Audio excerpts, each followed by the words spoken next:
बिस्मिल्लाहिर्रहमानिर्रहीम। हाँ बेटा, हमने प्रोग्राम डेवलपमेंट लाइफ साइकिल पढ़ लिया था। हमने देख लिया था कि क्या-क्या स्टेजेस हैं। इसके बाद हमारा नेक्स्ट टॉपिक है कि हमें मालूम होना चाहिए कि what is meant by the word variable, constant and what are the data types. ठीक है? और कुछ और छोटे-छोटे से टॉपिक्स हैं जिनको हमें कवर करना है। सबसे पहले तो हमें समझना चाहिए कि what is meant by the word variable and why do we use a variable? कोई बताएगा वेरिएबल क्या होता है और हम क्यों यूज़ करते हैं वेरिएबल? सर अगर मैं एक वेरिएबल वर्ड यूज़ करूँ वेरिएबल।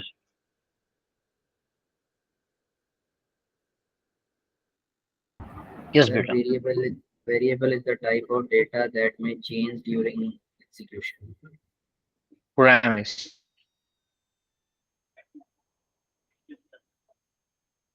एग्जीक्यूशन। अच्छा, variable basically type of data नहीं है, ये डेटा का कंटेनर डेटा हैं। तो हम ये देखते हैं कि वेन एवर सम प्रॉब्लम, ये बात तो हमने पहले ही कर ली थी। अगर हमारे सामने फैक्ट्स एंड फिगर्स नहीं होंगे तो हम प्रॉब्लम को सॉल्व नहीं कर सकेंगे। अगर हमसे कहते हैं कि टू नंबर्स का एवरेज निकालो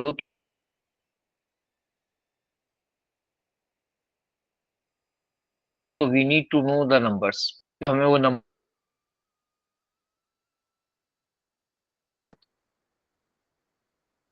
उसके ऊपर मार्क्स मैक्सिमम मार्क्स होंगे तो परसेंटेज कैलकुलेट होगी। On the basis of percentage we calculate the grade. अच्छा, अगर मैं सपोज किया कि मैं आपसे कहता हूँ कि ये एक वैल्यू है, ये एक एक्सप्रेशन है, मैं कहता हूँ इसको सॉल्व करें। ठीक है? अगर ये मैं आपको दिखाने के बाद अगर मैं इसको छुपा भी दूं तब भी आप मुझे बता देंगे कि इसका आपका रिजल्ट क्या था। क्या था अभी रिजल्ट? हेलो, मैंने कुछ डेटा शो किया था, अब मैं आपसे पूछ रहा हूँ उसका रिजल्ट क्या था। 45 सर। 45। 45 आपने कैसे बताया? कि 15 इंटू दो 3। वैल्यूज थी, 15 और 3। अच्छा, वो हमें नहीं, नजर तो नहीं आ रही, फिर आप कैसे कह सकते हो कि यही वैल्यूज थी? आपकी मेमोरी में स्टोर हो गएगा। हाँ, तो हम क्या करते हैं, डेटा को अपनी मेमोरी में स्टोर कर देते हैं और वहां से फिर उसको एक्सेस कर रहे होते हैं। तो इसका जिस तरह ये है हमारे पास मेमोरी, ऐसे ही हमारे पास कंप्यूटर के अंदर जब कोई प्रॉब्लम हमें सॉल्व करना होता है तो हम कंप्यूटर की मेमोरी में डेटा को स्टोर करते हैं ना। जैसे हमने कहा कि ये एक मेमोरी है वन, एक मेमोरी है टू, ये मेमोरी है थ्री, और इन मेमोरी लोकेशंस के अंदर हम क्या कर रहे हैं, डेटा को स्टोर कर रहे हैं। ठीक है, ये हमारी मेमोरी लोकेशंस हैं। इन मेमोरी लोकेशंस के अंदर वी स्टोर अवर डेटा। अब हमने कहा कि भाई 15 आपने यहाँ पे रख दिया, मल्टीप्लाई का साइन यहाँ रख दिया, 3 यहाँ रख दिया, इसका रिजल्ट हमने यहाँ रखा। फिर हमने बात की थी कि अगर हमें कोई और क्वेश्चन सॉल्व करने के लिए दें तो हम क्या करते हैं कि इन क्वेश्चंस को इसी जगह ये वैल्यू लिख देते हैं। यानी हमने यहाँ पे 60, यहाँ प्लस, यहाँ 20 और यहाँ इसका रिजल्ट लिख दिया। कोई और अगर वैल्यू आपको देंगे, जिस हिसाब से कहेंगे कि 12 डिवाइड बाय 2, तो आप क्या करेंगे कि 12 डिवाइड 2 को यहीं पे रख देंगे और रिजल्ट भी यहाँ रखेंगे। सही। तो बेसिकली ये जो मेमोरी लोकेशंस है इसमें आपने डेटा स्टोर किया था और इस डेटा को आप बार बार चेंज कर रहे हैं। इसी को हमने कहा था कि हमारा वेरिएबल है। वेरिएबल क्या है? Memory location. पहली बात ये, यूज टू स्टोर वैल्यूज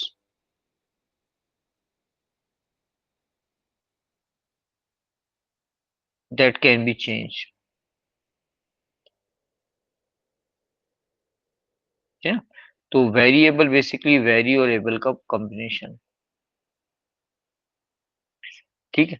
फिर हमने ये देखा था कि जब वेरिएबल में डेटा को स्टोर करते हैं तो हम उनकी कुछ डेटा टाइप्स लेते हैं। हमारे पास डिफरेंट डेटा टाइप्स हैं। कौन कौन सी डेटा टाइप्स हैं बेटा? डू यू रिमेम्बर डेटा चार टाइप्स? चार इंटीजर स्ट्रिंग हाँ, डेट डेटा टाइप्स हमारे रियल पास हैं। बूलियन। एक हमने बोला, आपने बोला चार। चार होता है सिंगल कैरेक्टर जो सिंगल लेटर्स में हम लिखते हैं, ठीक है ना, ये सिंगल डिजिट भी हो सकता है और कोई सिंबल भी हो सकता है। ये हो गया हमारा 4। फिर हमने कहा था दूसरी डेटा टाइप हमारे पास है स्ट्रिंग। स्ट्रिंग के अंदर सीरीज ऑफ कैरेक्टर्स होंगे, जैसे आपने लिखा है पूरा अब्दुल्ला, आपने लिख दिया 0 300 2 7 2 4 7 3 4, आपने लिख दिया हाउस नंबर 75। इसमें अल्फाबेट भी यूज किए, सिंबल भी यूज किए और डिजिट्स भी यूज किए। इसको चार स्ट्रिंग बोलते हैं, और स्ट्रिंग हमने कहा था कि it will not be used in calculation. ठीक है, फिर उसके थर्ड डेटा टाइप थी इंटीजर। इंटीजर को हमने कहा था कि दीज आर होल नंबर। ठीक है ना, इंटीजर क्या है, होल नंबर्स हैं जो पॉजिटिव और नेगेटिव हो सकते हैं, और फॉर कैलकुलेशन, जिसको आप कैलकुलेशन में यूज कर सकते हैं। फोर्थ डेटा टाइप हमने ली थी रियल। रियल में नंबर विथ डेसिमल होते हैं, विथ डेसिमल। ये पॉजिटिव और नेगेटिव हो सकते हैं और ये कैलकुलेशन में यूज होते हैं। ठीक है बेटा, हमने कहा था कि फिफ्थ डेटा टाइप हमारे पास है बुलियन, जिसमें आप ट्रू या फॉल्स, यस या नो स्टोर करते हैं, यस या नो। और लास्ट डेटा टाइप हमारे पास है डेट, जिसमें हम कैलेंडर डेट स्टोर करते हैं।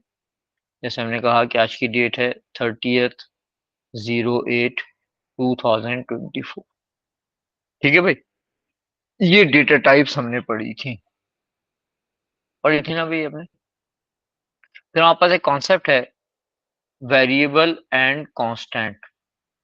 हमें मालूम होना चाहिए what is the difference between variable and constant. हाँ भाई, ये हमारे पास एग्जाम का कॉमन क्वेश्चन है कि वेरिएबल क्या है, कांस्टेंट क्या है।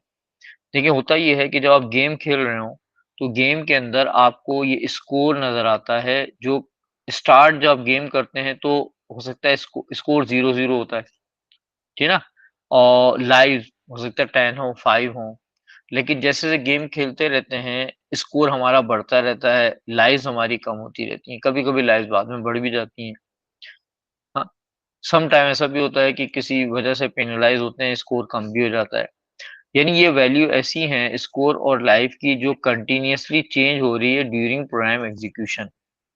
तो जो चीज प्रोग्राम एग्जीक्यूशन में, यानी गेम एग्जीक्यूशन में चेंज हो रही है, उसको हम कहते हैं वेरिएबल। ठीक है, अच्छा, ऐसा भी होता है कि जो गेमर का नाम है वो हमने जो स्टार्ट में नाम सेट कर देते हैं, फिर वो नाम हम चेंज नहीं कर सकते हैं। जैसे हमने एक नाम रखा है यहाँ पे अब्दुल्ला, अब हम क्या करते हैं, इस नाम को चेंज नहीं कर सकते हैं। तो जो चीज चेंज नहीं हो रही है उसको हम कहेंगे कांस्टेंट। कांस्टेंट के आपको बेनिफिट याद रखने हैं कि कांस्टेंट होने का आपको क्या फायदा है। बेनिफिट्स ऑफ यूजिंग कांस्टेंट, ये दो बेनिफिट आपको याद होने चाहिए। अच्छा भाई, कांस्टेंट का एक बेनिफिट है, ये आपको याद रखना है बेटा, हाँ, कि कांस्टेंट हम जब यूज करते हैं, एग्जाम में हमसे पूछता है कि कांस्टेंट क्यों यूज कर रहे हैं। तो कांस्टेंट का आपको बेनिफिट याद रखना है। पहला बेनिफिट कांस्टेंट का क्या है कि इसमें एक दफा हम वैल्यू स्टोर करते हैं और थ्रू आउट द प्रोग्राम ये हमें अवेलेबल होता है। हमें वैल्यू बार बार स्टोर करने की नीड नहीं होती। ये बेनिफिट है कांस्टेंट का। दूसरा बेनिफिट कांस्टेंट का कि इसके अंदर आप जो वैल्यू स्टोर की हुई है वो एक्सीडेंटली चेंज नहीं होती, बाय मिस्टेक भी आपसे वैल्यू चेंज नहीं होगी। ये दो बेनिफिट्स हैं कांस्टेंट के। ये आपके पास एग्जाम में क्वेश्चन आता है कि व्हाट आर कांस्टेंट। कांस्टेंट्स भी क्या है, मेमोरी कंटेनर्स हैं। ये भी क्या करते हैं भाई, ये भी वैल्यूज को स्टोर करते हैं ड्यूरिंग प्रोग्राम एग्जीक्यूशन। लेकिन कांस्टेंट की वैल्यू चेंज नहीं हो सकती है, वेरिएबल की वैल्यू चेंज हो सकती है। वेरिएबल यूज करने का एडवांटेज ये होता है कि आप उसमें वैल्यूज को कंटिन्यूसली चेंज कर सकते हैं, जैसे आप स्कोर को चेंज कर रहे हैं। और दूसरा, कांस्टेंट को यूज करने का एडवांटेज क्या होता है, इसमें एक दफा वैल्यू स्टोर करके पूरे प्रोग्राम जब तक चलता रहता है वैल्यू हमें अवेलेबल होती है, और ये वैल्यू बाई मिस्टेक भी चेंज नहीं होती है। तो हमारे पास एक क्वेश्चन आता है कि डिफरेंशिएट वेरिएबल एंड कांस्टेंट, तो आपको वेरिएबल और कांस्टेंट का डिफरेंस याद करना है। ठीक है भाई, फिर हमने डेटा टाइप पढ़ी थी, हमने कहा था हमारे पास इंटीजर है, रियल है, चार है, स्ट्रिंग है, बुलियन है, डेट है। ये हमने डेटा टाइप पढ़ ली। जब डेटा टाइप के एग्जाम्पल हम लिखते हैं तो उन एग्जाम्पल्स को हम कहते हैं कि ये हमारी लिटरल्स हैं। ठीक है, जिस तरह से कहते हैं कि इंटीजर, तो इंटीजर का जो लिटरल होगा कुछ भी लिख सकते हैं, जैसे आपने लिख दिया 75 और रियल का आपने लिख दिया 75.0 या 75.9। चार में आप सिंगल कैरेक्टर डाल दो, जिससे आपने डॉलर डाल दिया। स्ट्रिंग में आप सीरीज ऑफ कैरेक्टर्स डाल दो, जैसे आपने डाल दिया कि हाउस नंबर 75। बुल इसमें गिव टू आउटपुट है, लेकिन वो आउटपुट भी फिक्स्ड है, ट्रू या फॉल्स होंगे, यस या नो होंगे। डेट के अंदर आप कैलेंडर डेट डालते हैं, जैसे आज की डेट है 30/8/2024। अच्छा, डेट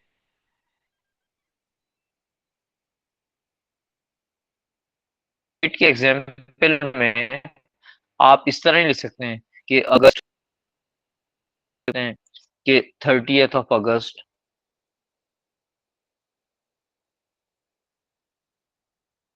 2024। डेट आपको इसी फॉर्मेट के अंदर या तो DDMMYY या MMDDYY में लिखनी होगी। ठीक है, डेट के ये दो फॉर्मेट है।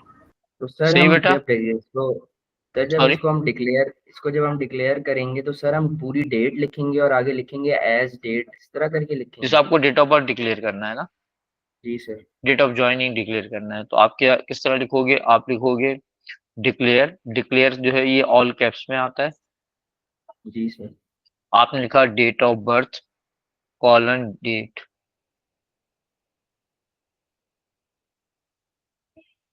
सही। तो सर आपने डेट लिखा डेट को हम लोग डबल कोटेशन में लिखेंगे, सिंगल में लिखेंगे? डिक्लेयर करते वक्त हम कोटेशन मार्क कहाँ लगाते हैं? नहीं नहीं सर, जब आगे जाके क्वेश्चन में यूज करेंगे डेट। वैल्यू लिखेंगे। ठीक है, अगर आप किसी चीज के अंदर आप डबल कोटेशन मार्क डाल देंगे, जैसे आपने कहा कि कोई वेरिएबल है माई सर वो तो स्ट्रिंग हो जाएगा। डे ओ बी, आपने इसके अंदर क्या कर दिया? आपने दिया 10/10/2000। ठीक है, तो ये तो स्ट्रिंग हो गया। स्ट्रिंग होने का मतलब ये हुआ कि now it can not be use in calculation. ठीक है। अच्छा, हमें तो डेट को कैलकुलेट करना होता है। जैसे कोई अपनी डेट बताए, डेट ऑफ बर्थ बताए, मैं आपको डेट बताता हूँ डेट कैसे कैलकुलेट होती है। डेट ऑफ बर्थ बताएं अपनी, कोई भी बोल दे यार। अब्दुल्ला, हमजा, लाउडली। पता ही नहीं समझ में आ रहा। सॉलिह, उमर, खिजरा, बेटा डेट ऑफ बर्थ बोलो। हेलो, जल्दी बोलो Yes, बेटा। sir. Date of birth 6 October, sir. 6 अक्टूबर, ठीक है। और ईयर भी बता दो यार, कोई बात 2007. नहीं। 2007, ठीक है। अच्छा, अब मैंने क्या लिखा है? मैंने लिखा है 6 अक्टूबर 2007। अब मुझे इनकी एज कैलकुलेट करनी है। ठीक है, तो आज है 30th/8/2024। सही। अब 30th में से 6 निकालेंगे तो आ जाएगा 24। 8 में से 10 नहीं जाता, तो ये वाले पार्ट में से बोरो करेंगे, जो कि बेसिकली क्या है? ईयर। तो एक ईयर बोरो करोगे यानी आप 12 महीने बोरो करोगे, तो 12 + 8 कितना हो जाएगा? 20। 20 में से 10 गया, 10 बचा, यहाँ बचा 23। ठीक ना? 23 में से 7 गया तो ये बच गया आपका, कितना बचा अभी? 16। 16 बचा ना बेटा? तो अब आपकी एज क्या हो गई? आपकी एज हो गई 16 ईयर्स 10 मंथ 24 डेज। जब हम कहीं पर किसी होटल में चेक इन करते हैं तो वो डेट लिखता है। जब हम चेकआउट कर रहे होते हैं तो आप स्टे काउंट होता है, कैलकुलेट होता है कि आपने कितने डे स्टे किया है। अगर डेट को हम स्ट्रिंग ले लेते तो फिर कैलकुलेट ही नहीं हो सकती। अगर डेट को हम इंटीजर ले लेते, अगर सपोज किया मैं डेट को इंटीजर ले लेता, तो क्या होता है कि वो 06 में से 10 को डिवाइड करता, 06 को 10 से डिवाइड करता, जो रिजल्ट आता उसको 2007 से डिवाइड कर देता, आपस में कैलकुलेट हो जाता। तो एक स्पेशल टाइप की कैलकुलेशन होती है डेट के ऊपर, जिसे यहाँ मैंने आपको कैलकुलेशन करके दिखाई है। तो ये स्पेशल टाइप की कैलकुलेशन होने की वजह से हम इसकी अलग से डेटा टाइप लेते हैं, वो है डेट। सही बेटा, ठीक है, इज इट ओके? समझ में आ गई बात? अच्छा, एक हमारे पास जी कॉन्सेप्ट है आइडेंटिफायर, ये बहुत इंपॉर्टेंट कॉन्सेप्ट है। जब भी हम कोई वेरिएबल बनाते हैं, जैसे ये वेरिएबल हमारा, ठीक है, अब मेमोरी की लोकेशन नंबर 1 में एक वैल्यू लिखी हुई है, लोकेशन नंबर 2 में दूसरी वैल्यू, कोई ऑपरेटर लिखा हुआ है, ये ऑपरेटर है हमारा। हाँ, ये हमारे पास क्या है कि कोई वैल्यू है, ठीक है, ये कोई ऑपरेटर है, ये दूसरी वैल्यू है, और ये कैलकुलेशन का रिजल्ट है। ये सब हमने कहाँ पे रखा हुआ है? मेमोरी लोकेशन 1 2 3 4 पर। ये तो चलो हमारे पास मेमोरी की लोकेशन थी 9, अगर हमारे पास 1 GB में कोई रैम है, तो कोई तो फिर रैम मेमोरी लोकेशन बिलियंस में आ रही होंगी। सपोज किया ये मेमोरी लोकेशन है 78 मिलियन 220 78 मिलियन 200,127। ये क्या है? 92,607,42 ठीक है, और ये है 92,607,49, ठीक है ना। अब आपने कोई डेटा यहाँ पे लिखा हुआ है, डेटा किस जगह रखा हुआ है आपका? 78,200,127 में। दूसरा डेटा आपने यहाँ पे लिखा हुआ है 92,607,748 में, और आपको इस जगह इनका सम लिखना है। तो ये जो मेमोरी लोकेशन है ना, इनको याद रखना हमारे लिए बहुत मुश्किल है। इसकी रीजन ये है कि हमसे न्यूमेरिकल डेटा याद नहीं होता। आप ये ऑब्जर्व करो कि जब आपको अपने फ्रेंड और फैमिली मेंबर्स के मोबाइल फोन स्टोर करने होते हैं, तो आप क्या करते हो? मोबाइल फोन के साथ साथ उनका अल्फाबेटिकल नेम भी लिख लेते हो। अच्छा, अगर मैं आपके मोबाइल से ऐसे 50 नंबर्स को डाउनलोड करूं जिन नंबर्स पर आपने बार बार कॉल की है या आपके पास कॉल आई है, और वो नंबर आपके सामने रखूं और बोलूं कि इनको आइडेंटिफाई करें कि कौन सा नंबर किसका है, तो उनमें से कुछ नंबर को तो आप आइडेंटिफाई कर लोगे, सारे नंबर्स को आइडेंटिफाई करना आपके लिए इजी नहीं होगा, है ना। तो इसका मतलब ये हुआ कि हमें न्यूमेरिकल डेटा ना तो याद होता है, और हमारे लिए उसको रिकग्नाइज करना भी मुश्किल हो जाता है। तो हम इन न्यूमेरिकल डेटा को कोई अल्फाबेटिकल नेम दे देते हैं। जैसे मैंने कहा कि ये जो है, इसको मैंने नेम दे दिया num1, इसको मैंने नाम दे दिया num2, इसको नाम दे दिया मैंने sum। सही है? तो अब क्या होगा? मुझे मालूम है num1 में मैंने कोई नंबर लिखा होगा, num2 में मैंने दूसरा नंबर लिखा होगा, और सम में मैंने उसका क्या लिखा होगा बेटा? क्या लिखा होगा? सम में क्या टोटल। लिखा होगा? टोटल लिखा होगा। तो इनको हम कहते हैं कि ये इन मेमोरी लोकेशंस का आइडेंटिफायर है। इनसे हम क्या करते हैं? मेमोरी लोकेशन को आइडेंटिफाई करते हैं। आइडेंटिफायर क्या है? ये मेमोरी लोकेशन को दिया जाने वाला नाम है। अच्छा, मेमोरी लोकेशन हमारी वेरिएबल भी हो सकती है, मेमोरी लोकेशन कांस्टेंट भी हो सकती है, एरेज भी हो सकती है। तो बेसिकली सर आइडेंटिफायर आइडेंटिफायर क्या है? हाँ बोले। सर आइडेंटिफायर तो हम अपने जब कोड लिखेंगे तो इस तरह होगा जैसे a इज इक्वल टू जो हमने वैल्यू दे दी तो वो a उसका उस वैल्यू का आइडेंटिफायर बन जाए। हाँ, ए इज इक्वल टू आपने कहा 75, तो ए उसका आइडेंटिफायर हो गया। बी इज इक्वल टू 60, तो बी उसका आइडेंटिफायर हो गया। ठीक है ना? तो ये हमारे पास क्या है, आइडेंटिफायर। अब होता ये है कि मैंने कहा कि a इज इक्वल टू 65, या मैंने एक मेमोरी लोकेशन ली, उसका नाम मैंने रख दिया a। एक मेमोरी लोकेशन ली, उसका नाम रख दिया b। एक मेमोरी लोकेशन ली, उसका नाम रख दिया c। ठीक है ना? अच्छा, दूसरी तरफ मैंने क्या किया, एक मेमोरी लोकेशन ली, इसका नाम मैंने रख दिया प्राइस। एक मेमोरी लोकेशन ली, उसका नाम मैंने रख दिया क्वांटिटी। एक मेमोरी लोकेशन ली, उसका नाम मैंने रख दिया अमाउंट।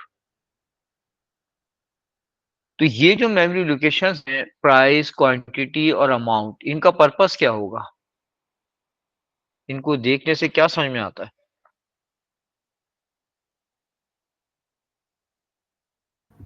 सर प्राइस और क्या स्टोर कर रहे क्वांटिटी। होंगे यहाँ पर? यहाँ पर सर कोई अगर प्रोडक्ट होगी, उस प्रोडक्ट के आप प्राइस रख रहे हैं। यहाँ पर उस प्रोडक्ट की क्वांटिटी लिख रहे हैं, और यहाँ पे उस प्राइस और क्वांटिटी को मल्टीप्लाई करके जो अमाउंट कैलकुलेट हो रहा है वो यहाँ पे लिख रहे हैं, है ना? आपको मैंने नहीं बताया, लेकिन ये चीजें आपको क्या हुआ है कि इनके नाम से ये चीज हमारी समझ में आ रही है कि ये मेमोरी लोकेशन है जहां पर किसी चीज की, प्रोडक्ट की प्राइस लिखी जा रही होगी। ये मेमोरी लोकेशन के अंदर इसकी क्वांटिटी लिखते होंगे, और इस मेमोरी लोकेशन के अंदर उनका अमाउंट लिखते होंगे, है ना? सही है ना? जी सर। या कोई कंफ्यूजन है?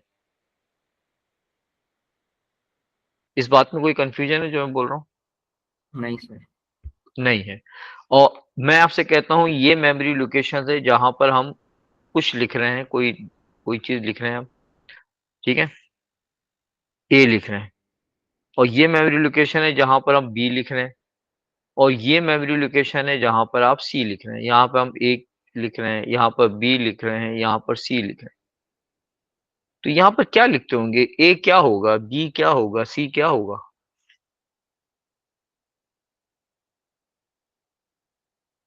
देखें, दो टू डिफरेंट थिंग्स मैं आपके सामने डिस्कस कर रहा हूँ। मैं कह रहा हूँ कि हमारे पास 6 मेमोरी लोकेशंस हैं। एक मेमोरी लोकेशन का नाम हमने रखा हुआ है ए, बी और सी। ठीक है?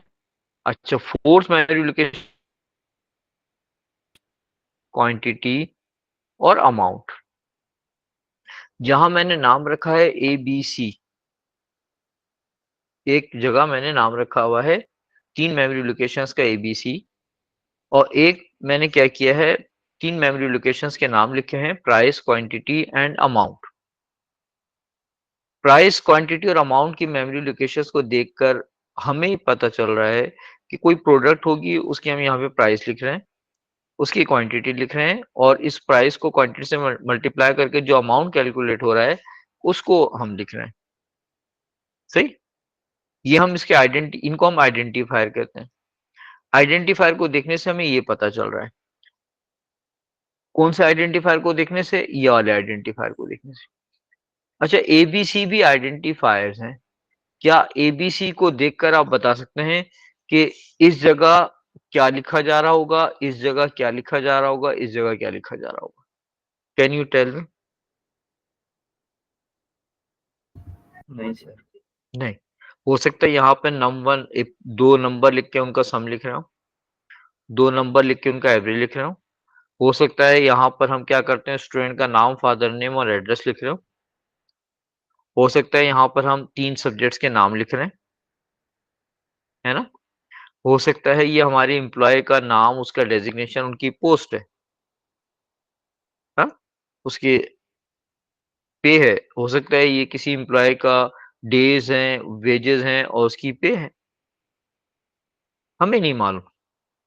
तो हम ये कहेंगे कि प्राइस, क्वांटिटी और अमाउंट क्या है, ये मीनिंगफुल है।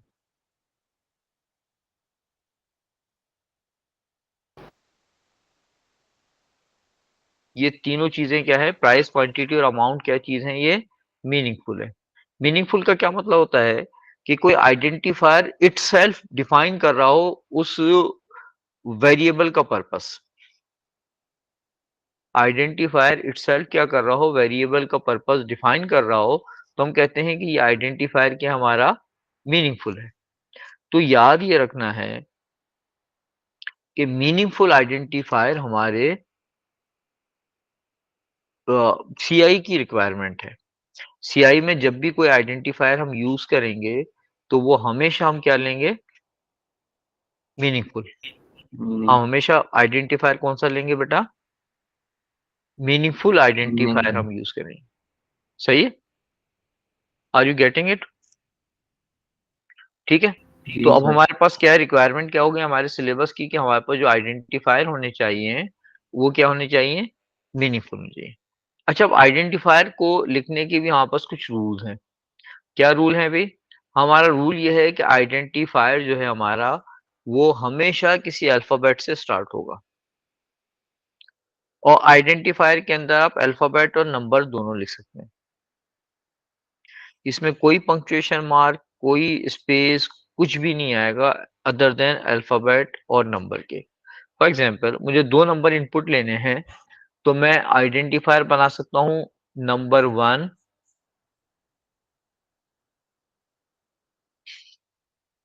नंबर 2। लेकिन अगर मैंने आइडेंटिफायर बनाते हुए नंबर 1 ऐसे लिखा है,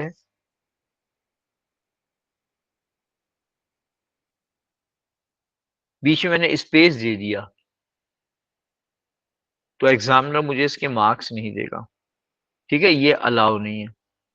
अगर मैंने आइडेंटिफायर बनाते हुए ये लिख दिया फर्स्ट नंबर, भले मैंने यहाँ पे स्पेस नहीं दी है, तब भी मेरा एग्जामिनर मुझे मार्क्स नहीं देगा। क्यों? इसलिए कि आइडेंटिफायर किसी नंबर से स्टार्ट नहीं हो सकता। तो क्या रूल है भाई आइडेंटिफायर के? Identifier are, they must start with a letter. क्या बात कर रहे हैं ये? They must start with a letter not a digit, और they can contain only numbers and digits. अच्छा, इसका फॉर्मेट क्या होगा? आइडेंटिफायर हम मोस्टली लिख रहे होते हैं पास्कल केस में, कैमल केस में। कैमल केस के अंदर क्या होता है कि अगर मुझे 2 चीजों का मुझे लिखना है फर्स्ट नेम, तो फर्स्ट का एफ मैं कैपिटल कर दूंगा, नेम का एन कैपिटल कर दूंगा। इसके अंदर क्या हुआ कि ये जो आपका एन और एफ मेरा कैपिटल के अंदर आ गया, इसको हम कहेंगे कैमल केस।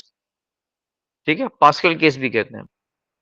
कि आपके पास क्या होगा, आइडेंटिफायर होगा कैमल केस में। सर ये हाँ बोले सर ये पास्कल केस जरा समझा सकते हैं? भाई। फर्स्ट 2, अगर आपका सपोज कि आपको नम लिखना है तो एन कैपिटल कर देंगे। आपको लिखना है फर्स्ट नंबर, तो एफ और एन को कैपिटल कर देंगे। आपको नेम लिखना है तो एन कैपिटल कर दिए। आपने कहा कि नहीं मुझे मिडिल नेम अलग चाहिए, फर्स्ट नेम चाहिए अलग, और लास्ट नेम अलग चाहिए, तो फर्स्ट नेम का एफ और एन कैपिटल आ जाएगा, मिडिल नेम का एम और एन कैपिटल में आ जाएगा, और लास्ट नेम का एल और एन कैपिटल में आ जाएगा। सही? हेलो। ठीक है सर। अब एक सर और यानी इम्पोर्टेंट, हमारा पहला डिजिट जो होना चाहिए वो हर हाल में सर लेटर, एक वो लेटर होना पहला चाहिए। लेटर, पहला लेटर। ठीक है डिजिट तो सर। कैपिटल स्मॉल नहीं होता ना। 7 में कोई कैपिटल स्मॉल होगा? 5 में कोई कैपिटल स्मॉल होगा? नहीं होगा ना। तो 7, 5, 6 ये तो डिजिट्स हैं। लेटर्स जो है हमारे कैपिटल और स्मॉल में होने चाहिए। ठीक है। दूसरी बहुत इंपॉर्टेंट बात आपको याद रखनी है कि सिर्फ आइडेंटिफायर कैमल केस में आएंगे, बाकी पूरा सूडो कोड आपका अपर केस में आएगा। सूडो कोड सर आप कोई भी कैमल केस सूडो, क्या है? अभी तो बताया मैंने, पास्कल केस और कैमल केस एक ही बात है। तो ठीक है सर। ठीक है ना। कैमल केस देखिए, ये जो है ना, आप कैमल के अंदर देखें तो इस तरह का आपका ये शेप आपको नजर आती है। है ना, तो 2 कैपिटल समझे आप, तो ये कैमल केस हो गया, CAMELCASE, तो दोनों C कैपिटल में आ रहे हैं और दोनों ज्वाइंट है, राइट। पास्कल केस और कैमल केस एक ही बात है। अब बहुत इंपॉर्टेंट बात यह है कि आपका पूरा सूडो कोड जो है वो अपर केस में होगा, सिर्फ आइडेंटिफायर कैमल केस में होंगे। देखें देखें, ये आइडेंटिफायर है कैमल केस में,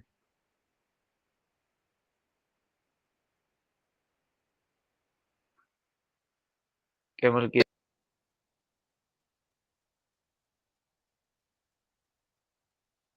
सही। बाकी जो आपका सूडो कोड का पार्ट है वो सारा अपर केस में।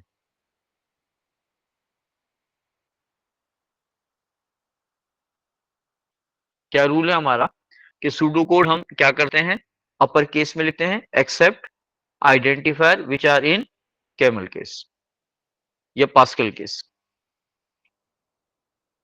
ठीक है बेटा।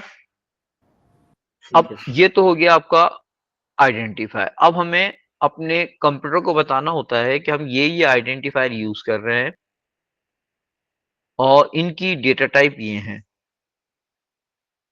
किसी भी आइडेंटिफायर को डेटा टाइप असाइन करने के प्रोसेस को हम कहते हैं डिक्लेरेशन। डिक्लेरेशन की डेफिनेशन लिखें। डिक्लेरेशन की डेफिनेशन क्या है भी? डिक्लेरेशन का मतलब क्या होता है? Assigning data type to an identifier. लिखें, डिक्लेरेशन का मतलब क्या हुआ? असाइनिंग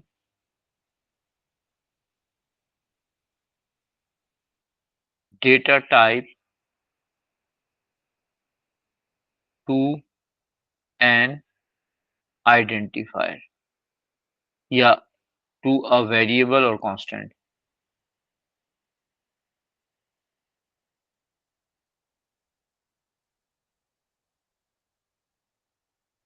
और एरे। ठीक है।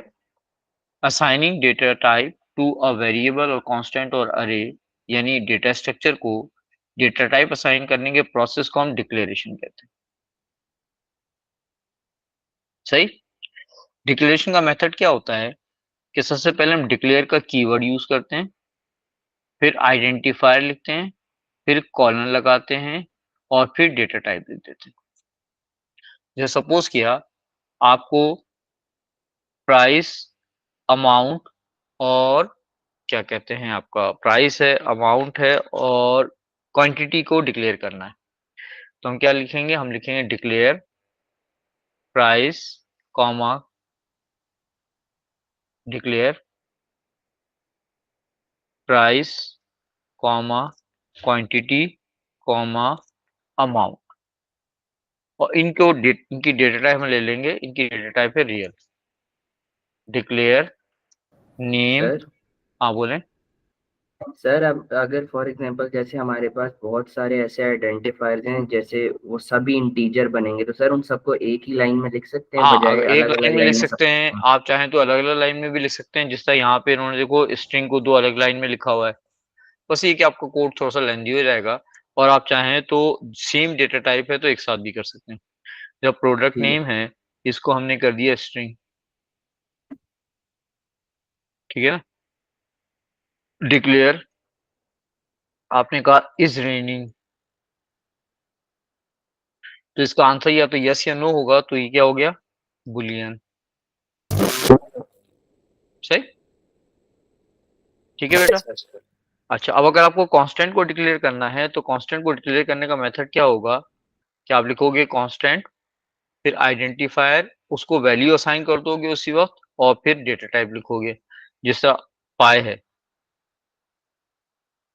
अब अगर आपको पाई को डिक्लेयर करना है, ठीक है, तो पाई को कैसे डिक्लेयर करेंगे? आप कहोगे डिक्लेयर, सॉरी, कांस्टेंट को डिक्लेयर करने के लिए कांस्टेंट का कीवर्ड यूज करते हैं, कांस्टेंट पाई, इसको वैल्यू स्टोर कर दोगे, क्या वैल्यू है भाई? 3.14।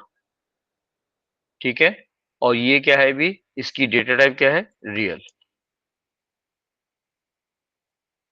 सही, पाई की वैल्यू कभी चेंज नहीं होती है, तो ये हमने कर दिया। तो ये इसकी डेटा टाइप ये होगी। जैसे आपको गेम है तो गेम के अंदर स्कोर चेंज होता रहेगा, लाइफ चेंज होती रहेंगी, लेकिन प्लेयर का नाम चेंज नहीं होगा। तो आपने कहा कांस्टेंट प्लेयर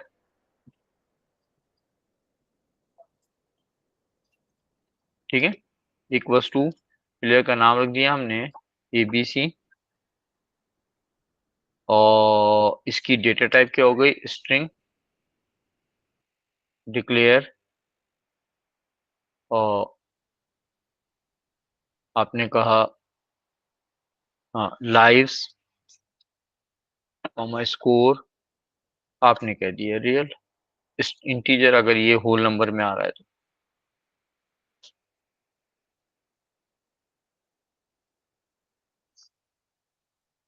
सही बेटा। अब आपको ये याद रखना है कि वेरिएबल और कांस्टेंट के एडवांटेज हमने बात कर दी थी।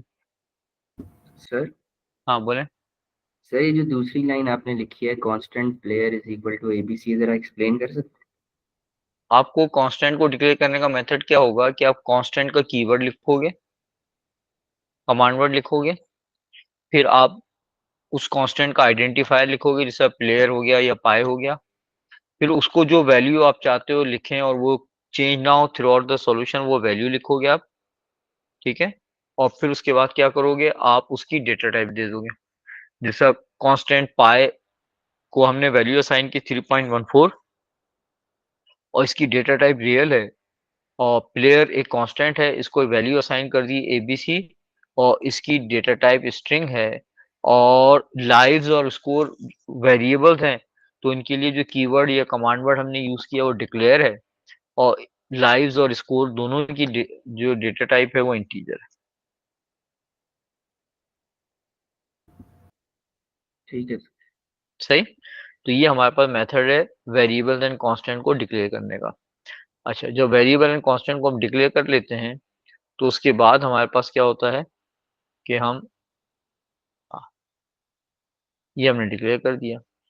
अब ये अच्छा, ये सारा चीजें जो है वो मैंने गूगल क्लासरूम पे डाली हुई हैं। आपको गूगल क्लासरूम से इसको डाउनलोड करना है। गूगल क्लासरूम का मैंने आपको कोड बताया हुआ था, किस किस ने ज्वाइन कर लिया क्लासरूम को।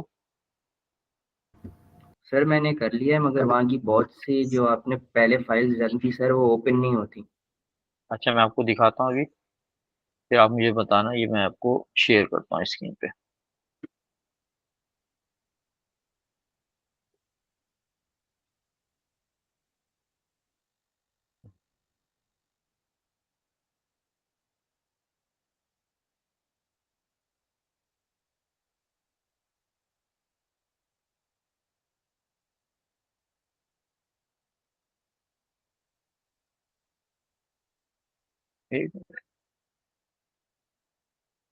क्लासरूम,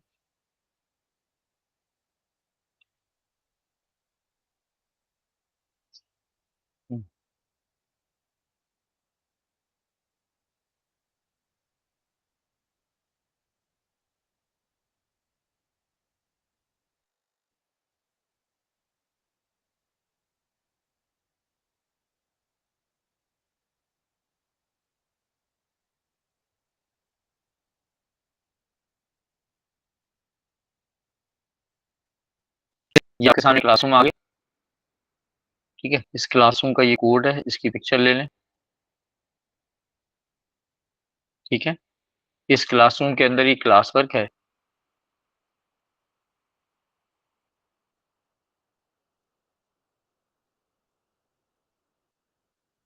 ठीक है, इस क्लास वर्क में ऑनलाइन क्लास लिखा हुआ है।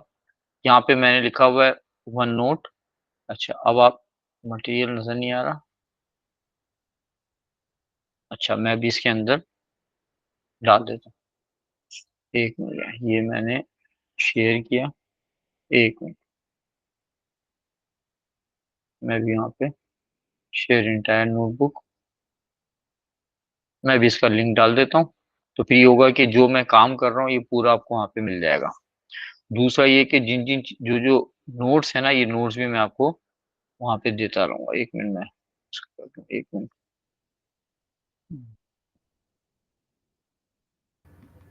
सर ये जो अभी आपने फाइल दिखाई थी जिसमें ये वेरिएबल कांस्टेंट्स वगैरह की हाँ। डेफिनेशन थी सर, ये भी इधर ही है? ये भी इधर है और मेरी जो वेबसाइट है मैं अभी दिखाता हूँ, वेबसाइट पे भी आपको मिल जाएगी, वहाँ से भी आप डाउनलोड कर सकते हैं। अच्छा, ठीक है सर। ये पढ़े हुए तो ये देखो नोट्स, क्लासरूम के नोट्स यहाँ नज़र तो आ रहे हैं। ये है ना नोट्स, इन पे क्लिक करोगे ये आ जाएगा आपके पास। ठीक है। अच्छा, फिर उसके बाद क्या ठीक बात है। कर रहा था मैं कि आपको नोट्स चाहिए तो नोट्स मैंने यहाँ पे भी डाले हुए हैं। और आपको ये क्लास वर्क पे जाएंगे आप। क्लास वर्क में ये ऑनलाइन क्लास है, ये नंबर सिस्टम की रिकॉर्डिंग मैंने डाली हुई है। ठीक है। और ये अच्छा, दूसरे ये क्या है, रिकॉर्डिंग है, ये पेपर 2 के नोट्स हैं, पास पेपर्स हैं, और P1 के नोट्स हैं और पास पेपर्स हैं। और तीसरा ये है कि यहाँ पर अगर मैं आपको अपनी वेबसाइट पे लेके जाऊँ तो मेरी वेबसाइट के ऊपर वो लेवल नोट्स आ रहा है, ये टैब आ रहा है। ठीक है। यहाँ पर देखें आपको ये सारे नोट्स मिल जाएंगे, जिन नोट्स से मैं काम कर रहा हूँ वो भी यहाँ पे मिल जाएंगे। लेकिन वो फिर यहाँ से आप डाउनलोड करोगे तो ये वो नोट्स होंगे जो कि मैं हमने क्लास में काम नहीं किया। जो क्लास वर्क जिसके अंदर आपको चाहिए तो उसके लिए फिर आपको उस पे जाना पड़ेगा, गूगल क्लासरूम पे। ठीक है ना। ठीक है गूगल सर। क्लासरूम के अंदर क्या होगा, क्लास वर्क आपको मिल जाएगा। ठीक है सर। है, गूगल क्लासरूम पे आप आएंगे ठीक। तो वहां पर आपको वो मिल जाएगा, क्लास वर्क मिल जाएगा। जैसे यहाँ पर आप आएंगे ना तो ऑनलाइन क्लास के नोट्स, ये ऑनलाइन क्लास का मटेरियल ये है आपका। सही है, इस पे क्लिक करेंगे खुल जाएगा। और ये जो मैं काम कर रहा हूँ ना, तो मैं यहाँ पे एक टैब मेरे ख्याल में मैंने बनाया हुआ नहीं है, नोट्स का टैब बनाया हुआ मैंने। P2 नोट्स, P1 नोट्स नहीं, मैं आपको अभी नोट्स का टैब बना देता हूँ। और मैं उसके अंदर खाली नोट्स का टैब बना देता हूँ। उसके अंदर जो आपको मिल जाएंगे, और ये किस तरह मिलेंगे मैं आपको दिखा देता हूँ, किस फॉर्मेट के अंदर मैं इसको डालूंगा। पहले मैं टॉपिक को रिनेम कर दूं। ये नोट्स हैं। ठीक है। एक चीज आपके पास हो गई नोट्स, और एक चीज हो गई आपके पास वर्कशीट्स।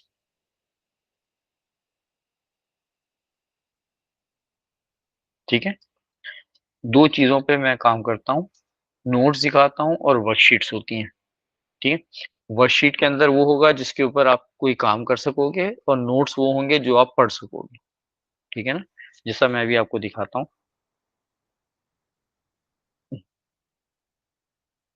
मैं आपको दिखा,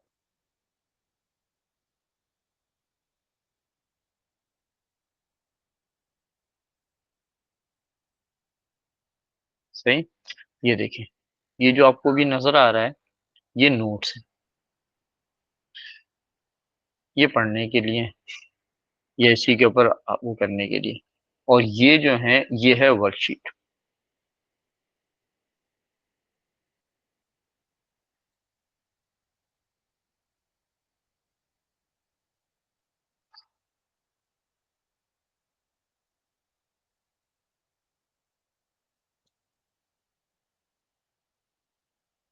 ठीक है। ये वर्कशीट कैसी होगी, ये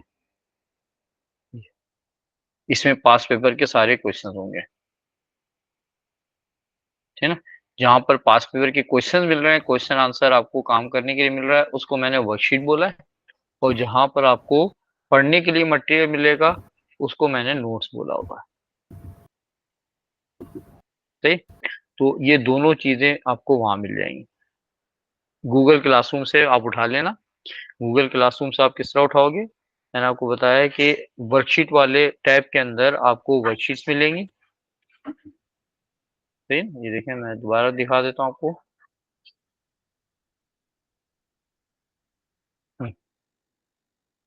ठीक है। तो ये यहाँ पर आपको क्या मिलेंगी, ये वर्कशीट का टैब अभी मैं इसमें डालूंगा। वर्कशीट के टैब में सारी वर्कशीट्स मिलेंगी आपको, और नोट्स के टैब के अंदर आपको नोट्स मिल जाएंगे। इनको भी मैं ऊपर ले आता हूँ, मूव अप। सही। ये नोट्स हो गए, ये वर्कशीट हो गया। अभी वर्कशीट में डाल दूंगा, जो जो वर्कशीट में बनाता रहूंगा मैं इसके अंदर डालता रहूंगा। तो वर्कशीट आप यहाँ से उठा लेना, नोट्स आप यहाँ से उठा लेना। सही, मैं इसमें भी डाल दूंगा नोट्स। ओके ठीक है बेटा, तो टाइम पे ज्वाइन किया करें यार। आप लोगों ने 15-20 मिनट वेट करवाया मुझे, फिर उसके सर बाद लाइट ज्वाइन किया। और फिर आपकी क्लास के लाइट बच्चे का कहाँ हैं? प्रॉब्लम होगा सर। हाँ, लाइट का तो इशू है, लेकिन आपके बाकी क्लास फेलोज कहाँ हैं?